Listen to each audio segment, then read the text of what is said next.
Halo Sobat Literasi, jumpa lagi dengan saya Vivian Sihaan kembali membacakan cerpen yang kedua dengan berjudul Poltak Terdampar di Planet Insinyur. Kita mulai sekarang ya. Ternyata pola malas bangun tidur sudah menjadi hak paten para lelaki. Tanpa terkecuali pemuda bernama Poltak. Ibunya selalu kewalahan dibuatnya setiap pagi. Kebiasaannya ini sudah dibawanya sejak kecil hingga dewasa. Hari itu pagi cerah dan indah menyambut hari. Garis horizon seolah tak berdaya, perlahan beranjak pudar diterpa mentari. Terang menerobos sela dedaunan, seolah tidak peduli apapun. Kebaikan terang selalu dipesankan neneknya padanya berulang-ulang semenjak usia dini. Wanita tua itu dengan logat kentalnya kerap mengingatkan, "Poltak, kau tahu, gelap itu akan selalu kalah dengan terang. Sama juga kejahatan, selalu kalah dengan kasih dan perbuatan baik. Makanya namamu kuberi Poltak, artinya terang." Neneknya telah tiada saat ia duduk di bangku SMP. Sekarang ibunya yang rajin mengingatkan pesan itu. "Tolonglah, Mak, hentikan. Seperti dejavu aku tiap hari kata dengar mutiara itu terus-menerus. Belum lagi kata-kata sakti lainnya. Mak, benarlah tulisannya si bule Paulo Coelho yang bilang, yang pernah aku baca. Orang timur katanya paling hebat berfilosofi, berpepatah, berpetuah, berkata bijak. Tapi hasilnya apa, Mak? Semua penemuan sains, teknologi, medis terbukti orang barat yang buat. Mana ada orang timur, Mak? Orang Jepang hanya bisa meniru dan mengkopi. Apalagi dari kepulauan macam begini. Yang paling penting sistemnya, Mak. Sistem. Gak perlu kebanyakan kata." Ibunya adalah seorang guru geografi yang cerdas. Dan terkadang lupa menempatkan diri. Di rumah pun, dia bak seorang guru. Mendengar jawaban putranya, wanita itu pun terpancing emosi. "Diamlah kau, Poltak. Hati-hati mulutmu bicara. Jangan kau merendahkan asal-usulmu, budayamu, negaramu, nanti kebiasaan. Kau pula seorang mahasiswa. Berbahaya untuk masa depanmu, Nak. Ku tengok sudah banyak kali anak muda kritis akhir-akhir ini berjuang di bui. Kumohon, Nak, kau anakku satu-satunya. Jauhi demo-demo itu. Jangan terlalu kritis." Mama ini, itu lagi. Kalau bukan anak muda yang kritisi bangsanya sendiri, lalu siapa lagi, Mak? Pak Akbar Tanjung sendiri pejuang mahasiswa pada zamannya. Sudahlah, aku capek, lebih baik aku pergi dulu main ke tempat kawanku. Langkah kaki pemuda itu diiringi muka cemberut. Lantas tangannya sigap menyambar gitar tuanya. Samar-samar suara ibunya dari dapur kembali didengarnya. "Hati-hati kau, Nak. Kau jauhi kawan si Freddy itu. Katanya ia pengedar, Nak." Kalimat terakhir itu sontak memancing amarahnya. Pemuda itu terpaksa berbalik langkah dan mendekati sumber suara. "Apalagi nih, Mak? Jangan mudah terhasut dan terpengaruh omongan mak-mak di kompleks ini. Jadi maksud Mama ini, kalau sudah pakai anting dan tatoan, pasti pengedar. Mama ini pernah kuliah, tapi gampang menuduh. Primitif." Setelah menyelesaikan kalimatnya, dia memelankan suara bassnya. Ia berusaha membela kawannya Freddy. "Freddy itu kawan aku, Mak, sejak SD. Mama tahu itu kan. Dia itu tidak seperti yang dituduhkan orang-orang. Dia hanya belum saja beruntung kuliah dan dapat pekerjaan." Percakapan semacam itulah yang terjadi di rumah apabila si Poltak pulang ke rumah orang tuanya. Ibunya rindu suasana selama anaknya di rumah. Walau dia jengkel dengan ocehannya si Poltak, tapi dia rindu anaknya itu. Sudah hampir 2 minggu dia berada di rumah. Sifat-sifat menjengkelkan Poltak mulai keluar. Di minggu pertama sampai di rumah, kedua anak beranak itu masih akur. Semua masakan kesukaan anaknya sudah disajikan silih berganti. Dari sayur ubud tumbuk, saksang, babi panggang, udang sambal, ayam kampung kuah, ikan rebus, ikan gembung, teri sambal, ikan mas goreng, mujair arsik, dan lain-lain. Apapun masakannya, pasti ada andalimannya, kecuali segmen ikan laut. Pokoknya Poltak benar-benar baikkan gizi selama berada di rumah orang tuanya. Bobotnya bertambah sedikit.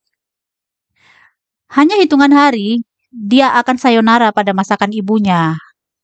Kembali ke habitatnya sebagai anak kos. Dari segi makanan, dia lebih senang di rumah, tapi membosankan. Dia lebih suka bersama temannya daripada pulang.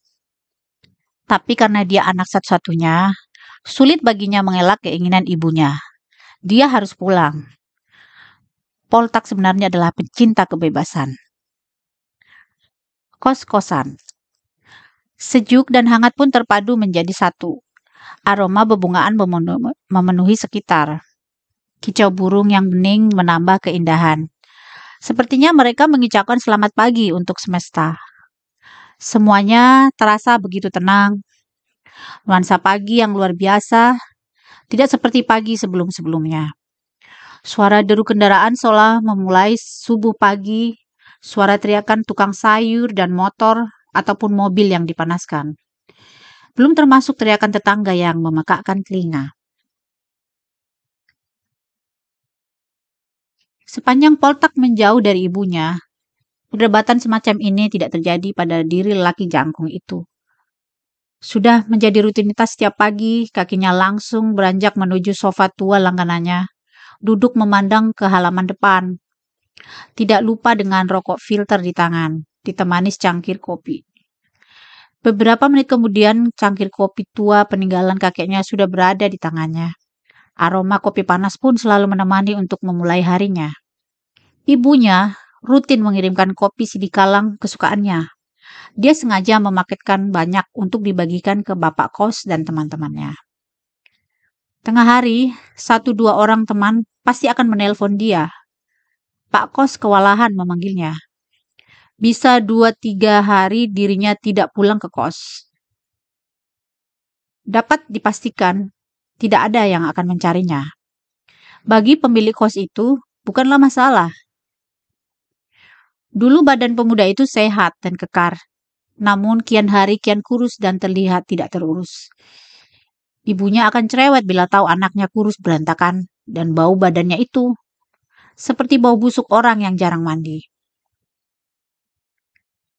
Terkadang beberapa anak sebayanya datang ke kamarnya. Tetapi dia yang lebih sering bertandang ke tempat kawannya. Terlihat acuh, tetapi bapak kosnya peduli padanya.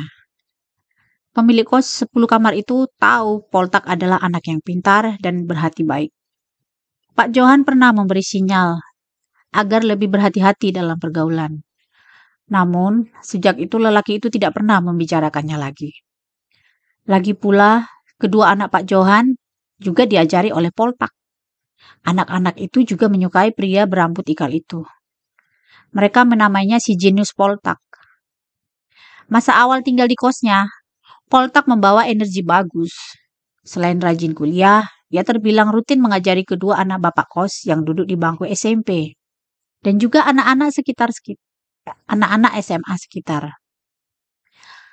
Ada yang membawakan buah jeruk, ada yang bawa roti. Ia selalu menolak diberi uang. Teras kosan kerap dijadikan tempat belajar dan diskusi yang menambah suasana akademis di lingkungannya. Pemilik kos sangat mendukungnya. Itu hanya terjadi pada tahun pertama dan ketiga. Mengakhiri tahun kedua, segalanya memburuk. Poltak berubah. Dan sekarang pada titik 0, bahkan minus. Habitat asing. Pagi itu Poltak terbangun, duduk di sebelah tempat tidurnya. Awalnya, dia tidak menemukan keanehan. Beberapa menit kemudian, dia pun tersadar akan sekitar.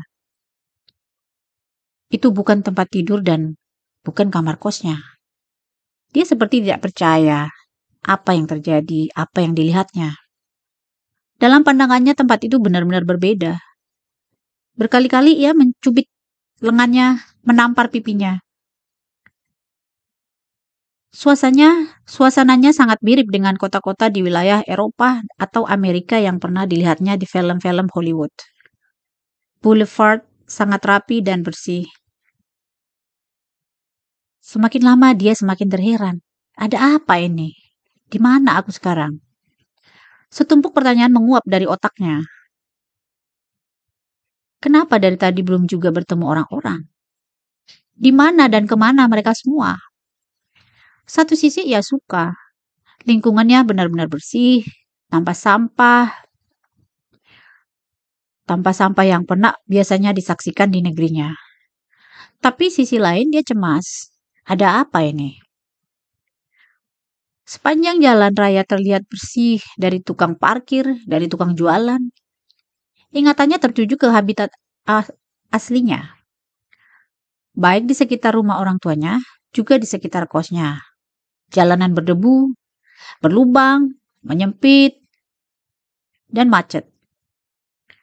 Dijejali dengan orang-orang berjualan dan parkir sembarangan. Walau sudah sering dirazia, tapi mereka semua tidak pernah ada jerahnya. Namanya uang. Semua mengejar uang, tanpa mempedulikan kenyamanan pengguna jalan. Suasana sangat tenang, tapi tidak satupun orang ditemuinya. Setelah agak lama melangkah sembari menikmati alam, akhirnya ia melihat ada orang. Untuk pertama kalinya, dia akhirnya bertemu dengan seorang gadis. Gadis cantik dengan kulit bersih dan berpakaian bagus.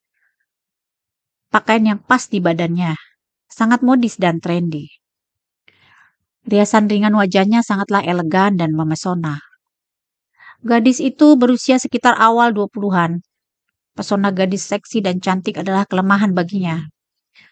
Poltak terkenal kritis dan pemberani, tapi tidak untuk perkara perempuan. Begitu goda teman-temannya. Ia pemalu. Sampai seusia ini dia belum pernah punya pacar. Dia pernah menyukai seorang gadis, namun kalah cepat. Gembok hatinya seolah telah dimiliki dan disimpan oleh gadis itu. Kali ini dalam benaknya bukan seperti biasanya. Ada sukacita, damai, dan hangat yang tidak bisa terlukiskan dengan gadis cantik tadi. Gadis Caucasian yang menurutnya lebih kepada raut Asia. Rupanya sangat mirip dengan Olga Kurilenko, bintang film idolanya itu. Gadis itu sedang menenteng sebuah benda. Bentuknya seperti buku, tapi agak samar. Dia tidak tahu pasti apa yang dibawanya. Kelopak matanya tidak berkedip dan sangat mengagumkan. Kedua bola matanya terfokus pada parasnya. Di awal mata ketemu mata, dia melempar senyum tipis, seperti senyuman seseorang yang sudah akrab. Gadis itu tidak membalas, ekspresinya datar saja, seakan-akan dia sedang berusaha profesional.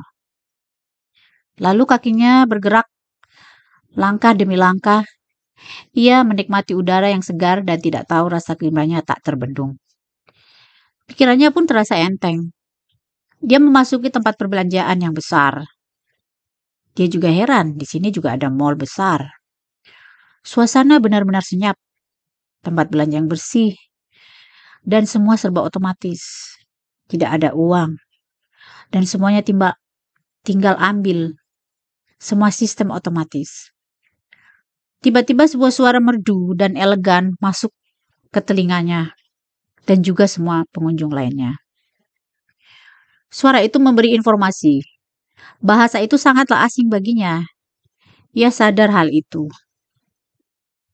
Anehnya, ia memahami informasi yang disampaikannya. Bahasa yang pertama didengarnya seumur hidupnya. Tapi kenapa bisa mengerti? Dia terheran-heran.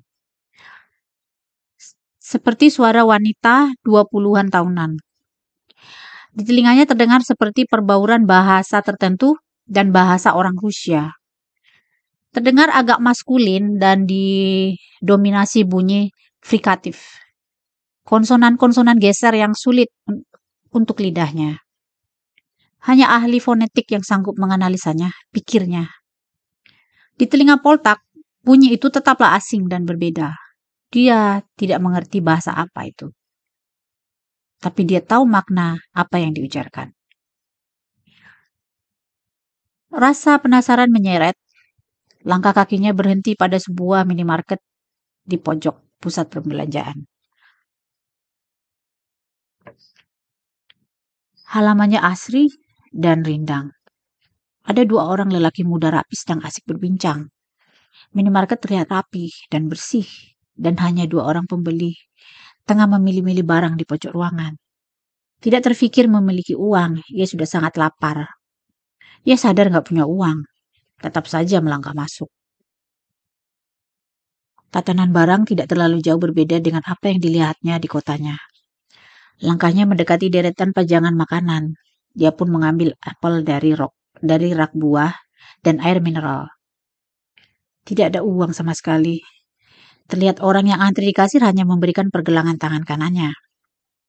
Kasirnya hanya berupa mesin. Tidak ada petugas kasir di sana. Hanyalah sebuah mesin cek, seperti barcode. 10 orang antri dengan rapi dan membungkus sendiri belanjaannya di meja luas tersedia.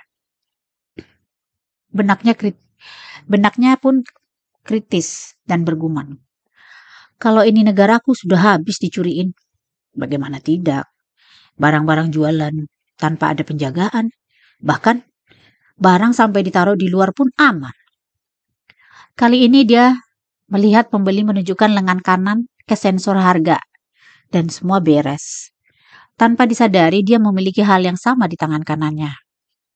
Segera belanjaannya pun dibuka dan segera menikmati buahnya.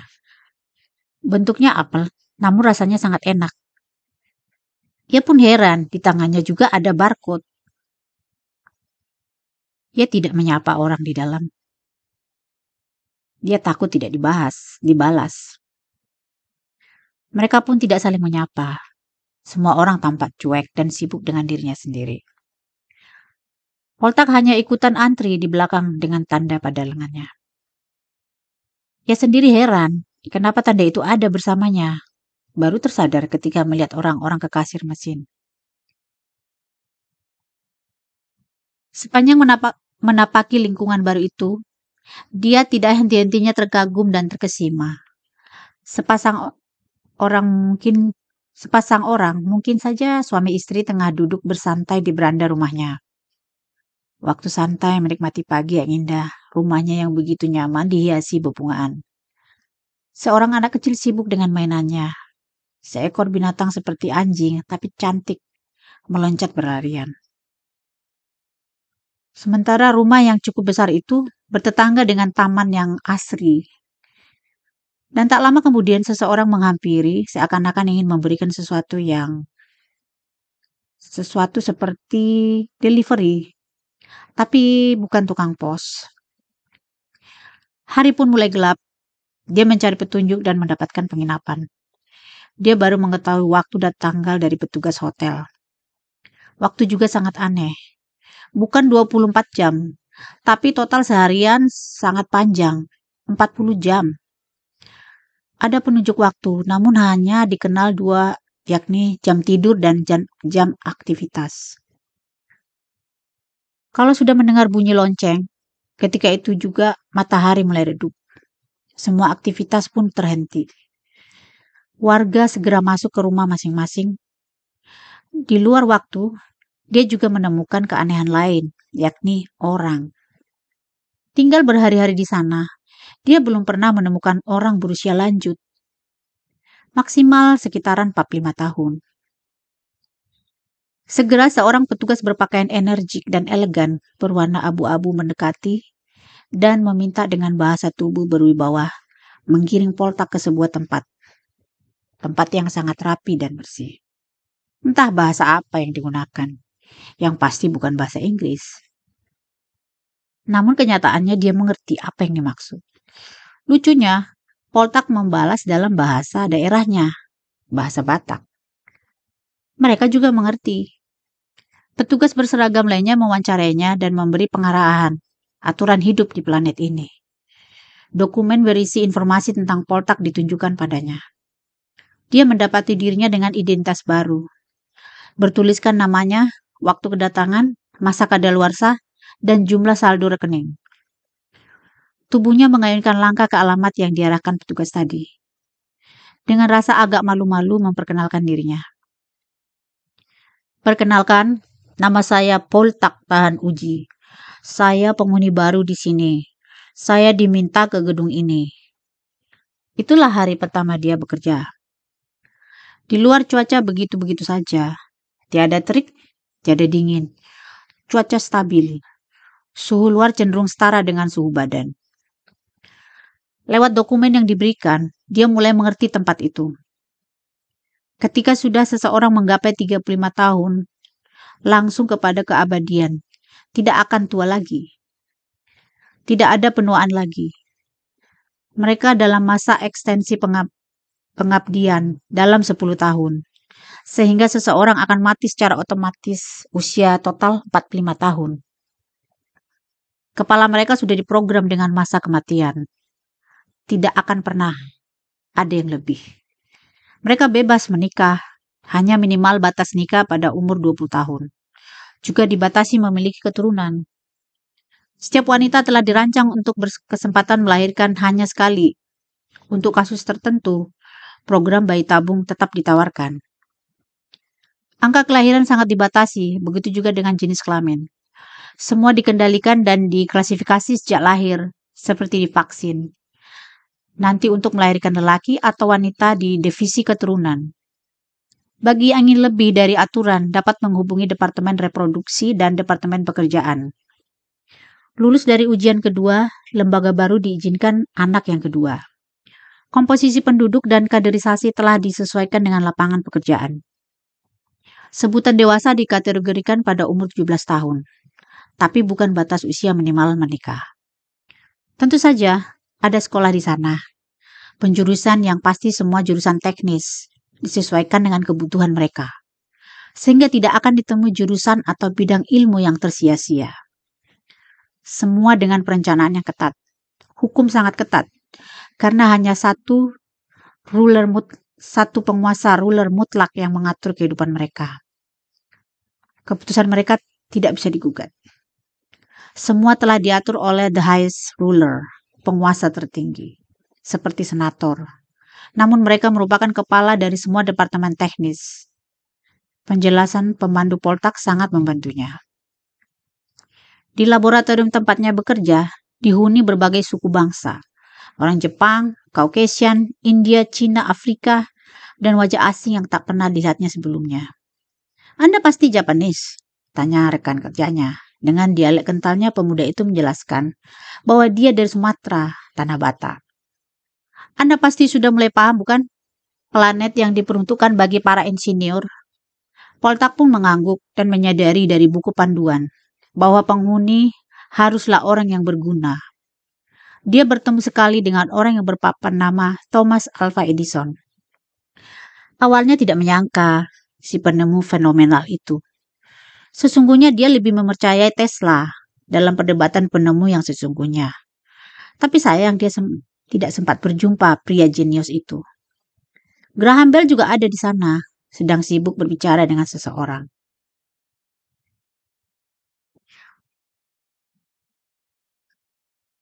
Dia kaget, sosok lelaki yang sangat terkenal, yang juga dikaguminya menghampirinya. Seorang idolanya. Karena kekagumannya pada Einstein, dia menyukai matematika dan sains sejak kecil.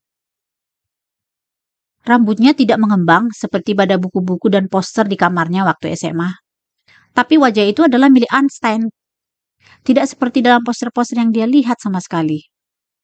Penemu teori relativitas itu dalam versi muda, tampan dan rapi. Selain kecerdasan, ada pancaran kasih dari sorot matanya. Selamat datang Tuan Poltak. Kuharap kita akan menjadi tim yang hebat. Sambut lelaki itu dengan senyuman sambil menjamban tangan Poltak. Seperti tidak percaya, tapi dia pikir semua itu nyata. Sejak sadar berada di tempat asing itu, bolak-balik ia memukuli wajahnya, mencubitnya, bahkan hingga mencabuti rambutnya. Semua dilakukan untuk meyakinkan dirinya bahwa ia tidak berada dalam alam mimpi. Dalam sebuah misi penelitian, Poltak dilibatkan dalam proyek riset Einstein. Masa-masa yang indah tak akan terlupakan. Ia sangat bersemangat dalam hidupnya, penelitian dan laboratorium impiannya sejak kanak-kanak. Oh, Anda jangan khawatir.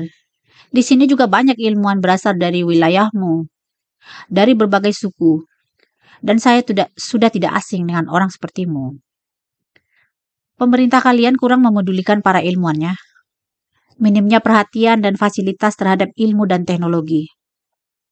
Terlalu terlena berdagang. Padahal, banyak orang brilian lahir dari sana.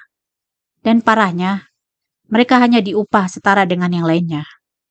Sungguh ironis dan menyedihkan, diupah sama dengan pelayan administrasi lainnya. Jelasnya sambil memegang peralatan laboratorium. Dia pun menjauhi peralatan tadi.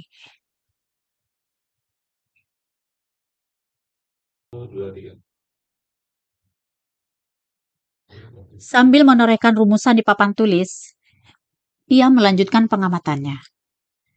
Beberapa asistenku berasal dari negara kalian. Anda pasti tertarik dengan proyek kami, bukan? Poltak mengangguk. Sekarang, kami sedang mengerjakan proyek transportasi antar planet. Terobosan kapsul terbang yang super cepat antar planet. Poltak sontak mengingat teori sang ilmuwan yang kini berdiri tepat di hadapannya. Teori lubang cacingnya Einstein dengan asistennya Nathan Rosen. Sudah tentu, Poltak harus melewati tes bila ingin terlibat dengan proyek itu, sesuai peraturan. Ia juga disarankan agar banyak belajar dari teman-temannya. Para ilmuwan China dan India banyak menolongnya. Poltak tidak punya masalah dengan perbedaan warna kulit. Ia dengan gampang dapat menyatu dalam perbedaan. Ia lahir dan tumbuh dari lingkungan beragam perbedaan. Selama ini, ia selalu merasa bisa, terkesan arogan, menggampangkan sesuatu, tergolong anak yang suku jago dan sok pintar. Dia akhirnya menyadari kemampuannya tidak berarti apa-apa. Ia merasa kerdil. Perintah terakhir yang dilakukannya menyelesaikan beberapa deretan soal teknis. Sebuah suara terngiang di telinganya, seperti suara falsetto bidu wanita yang melantun keras dan merdu. Tapi lama-kelamaan, suara itu keras dan jauh dari kata indahnya. Makin jelas, ternyata suara itu adalah suara kencang ibu kosnya yang sedang manggil-manggilnya. Tak! Ia baru sadar dan mengusap matanya. Tidur apa pingsan, Polta? Teriak ibu kosnya. Badannya sakit dan lemas. Anak muda itu diam terpaku.